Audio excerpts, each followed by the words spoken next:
Hello guys, আসসালামু আলাইকুম। আজকে আপনাদের মাঝে শেয়ার করব বরিশালের ইলিশ মাছ ফ্রাই রেসিপি। এইখানে আমি ইলিশগুলো ছোট সাইজের, আমি এইগুলাকে কেটে নিয়েছি। নিয়ে হালকা হালকা করে দুই পাশেই কেটে কেটে দিয়েছি। দিয়ে এখন হচ্ছে আমি হলুদ, মরিচ, লবণ ভালোভাবে মাখিয়ে নিব। মাছটা হচ্ছে আমি ফ্রাই করব। এইভাবে ইলিশ মাছ ফ্রাই করলে খেতেও অনেক মজা লাগে। এখন আমি এপাশ ওপাশ করে ভালোভাবে হলুদ, মরিচ, লবণটা ভালো করে মাখিয়ে নিব। মাখিয়ে নিয়ে আমি হচ্ছে মাছটাকে একটা বক্সে করে ফ্রিজে কিছুক্ষণ রেস্টে রেখে দিব।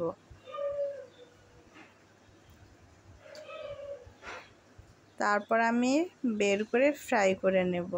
আপনাদের মাঝে ফ্রাইয়ের ভিডিওটা আমি শেয়ার করতে পারিনি, অন্য একটা ভিডিওয় আমি সম্পূর্ণ ইলিশ ফ্রাইটা আপনাদের মাঝে দেখিয়ে দিব। ধন্যবাদ সবাইকে। আসসালামু আলাইকুম। ওরে এই